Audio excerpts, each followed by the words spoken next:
or because it's so dry.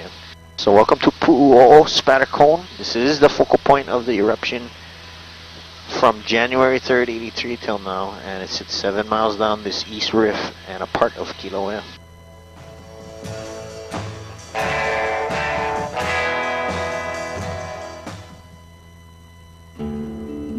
Not the big collapse, but that small round hole. When we get to the far side, look down into that thing. There's not enough pressure for the lava to fountain, that's why there's so much crust over the lava lake. But every once in a while you get an opening and you can see sometimes bubbling. Or we're just setting up for it because of the wind. I'll let you know. Don't worry, Teresa, I'll bring it around your side. I'm not gonna leave anybody out. Okay, I'm gonna start to come around, yeah? Look in that hole. And another good view of this vent is from far away, and you can see it's cone shape. Okay, look in the hole, you can already see orange-red. It's not sloshing violently. You're gonna miss it, Karen.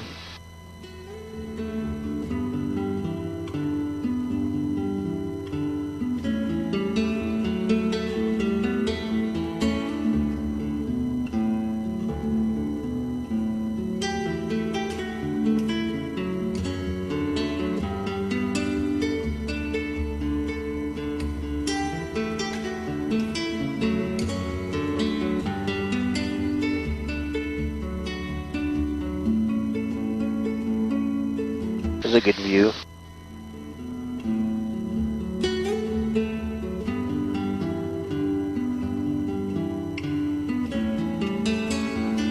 This is an easier pass. Hey, Oscar, Teresa, look down that small hole. Come back around, Karen. Yeah. This way is easier for sure, given the wind. It's not sloshing violently, but looks like it's matte black down there. It's a whole pond of lava. When it goes still, then that crust starts to form. That's why it looks black like that, but it's still pliable. One more right pass here, and then we'll go back to that first floor we wanted to visit. There's no hot lava down here, it's all cold. We're over the rift. A lot of fault cracks, fissures, collapses, cinder cones and spatter cones.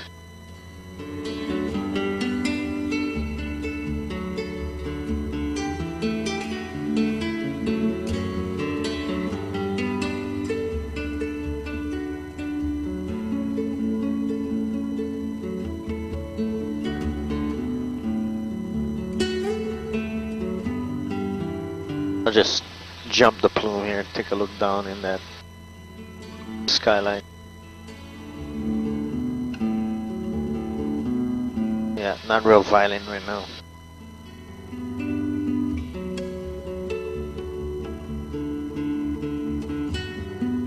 Ahead of us is where most of the lava had gone down to the coast, yeah, and that's where Kalapana and the Royal Gardens lost 214 houses and structures.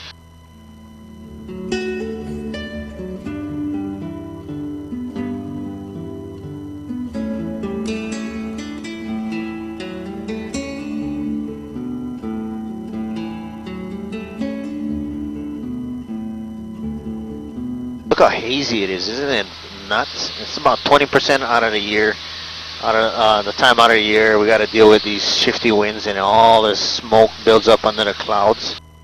And it can get so bad that you can smell it and feel it, your nose starts running, start sneezing, coughing, and you're not sick, it's just irritating. And I know you guys get it on Oahu, that's just sharing, right? Sharing is caring.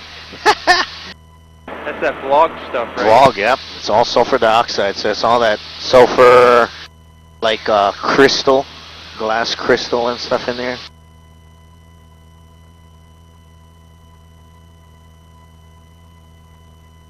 Alright, coming down. Perfect, look at all that shadow on the finger flow now. I didn't know there was that much shadow coming uphill or from the northeast.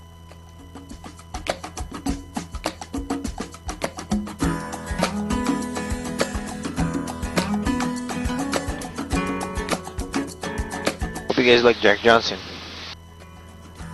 Let's get it going. Doug, you okay? Fine. Alright. We'll do a left then a right pass. they forgot. This world keeps spinning, and with each new day I can feel a change in everything. And as the surface, I see some flow that broke out right on top, it looks like to me. but in some ways they remain. Look right at the edge, the tip ahead of us. And yeah, there is a break in the tube and flow kind of going away from us, north. And the tip here. I wanna turn the whole thing upside down. Not real aggressive at the tip, but let's bring Oscar to that breakout. I'll share the See all the bleeds of lava on the... Yeah. Yay, shadow! Clouds! You know when it's clear and sunny, the pilots get so bummed out because you can't see the lava. See this break? It's kind of a rivery run coming at us, northbound. Good one!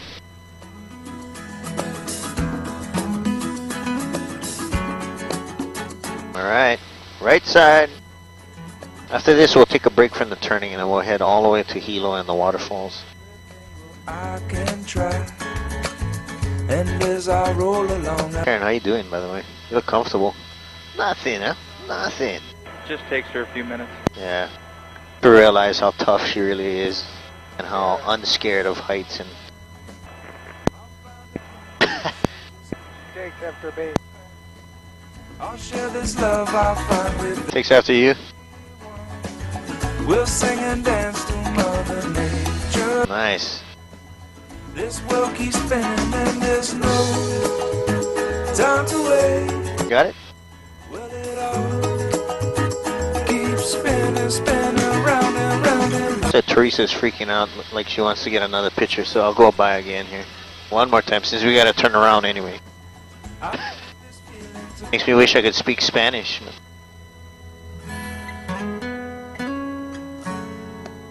Yeah, you see how much more it's glowing now that it's dark? It is moving. I mean, it's surprising how much in a day. You can see it the next day. Alright, Teresa, off your left side here by the smoke end, that lava flow. And then northbound. Please don't go away. That was a good run.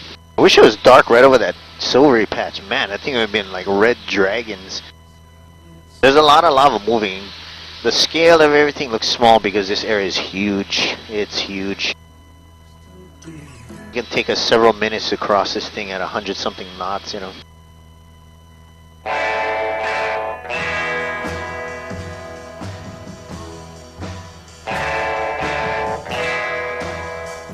I'm gonna play you some 5-0. Alright, we're almost northbound. Pointing at Hilo. I can kind of see some of the buildings in Hilo and I can barely see the bay, but we're going to head in that general direction till you can, and then we'll turn uphill, about 5 miles uphill along the Wailuku River, which will be the volcano split. Yeah, Mauna Loa, Mauna Kea split, that first river. Right over the native forest, super nice.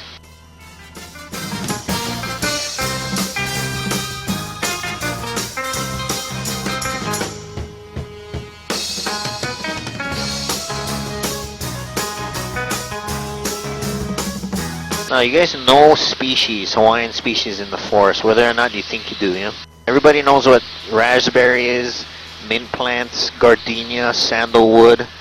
The Hawaiian palm trees are not coconut trees, they're fan palms. This area is too young to show that, but that's what the Hawaiian palm trees are, fan palms, Prochardias. Most of the wildlife are birds. The only terrestrial mammal we have is a small little hairy-chested bat. That thing just became the designated state Hawaiian mammal. The rest are birds, whether migratory ducks we get, yeah, like mallards, pintails, scallops, widgeons, we get those from the mainland during the winter, even peregrine falcons. But shorebirds that come from Alaska when the whales come, like plovers and ruddy turnstones, all the flightless birds are extinct. We still have a lot of forest birds, like an owl, a hawk, there's a crow, goose, and a duck. Duck is wetland area like on Kauai and Oahu. Crow is almost extinct, but it looks like any other crow. Genetically, of course, related, but different, yeah. The hawks and the owls are pretty common, and there are more of them, they say, today because there's more open grassy plains and fields for them to hunt mice during the day, even bugs. And even the owl is a diurnal species, meaning day feeder, and it's not a nocturnal bird like the introduced barn owl, so you wouldn't confuse the two. But you guys know all those things, yeah? Other things that got here, hitched a ride, or smuggled over, or brought over intentionally are things like Indian mongoose, rats, mice, wild pigs, goats, sheep, deer, turkeys, pheasant, quail, chucker, francolin, pigeons, doves, all the mosquitoes, ants, bees, wasps, centipedes, scorpions, that stuff all hitched a ride over him. And now we got fire ants over here. Little fire ant. These things are nasty. And they do nothing about imports. Yeah, they catch them at the pier. They don't check everything, and things get in here. They should stop them before they even ship. Not react. They should, stop them before they even start coming over here. But I don't see that happening in our lifetime. Now we got this huge rhinoceros horned beetle on Oahu, which sounds pretty cool. Have you seen one of those things? They chomp on the coconut trees. I saw all these hanging traps around the island, trying to see where they had spread from Hickam, but... Yeah, we have seen the traps, but we haven't seen the beetle yet. They found the nest in a mulch pile right on Hickam Air Force Base. Kind of cool looking, but... We're just about to the edge of Kaliuea. You can see it's grassy pasture.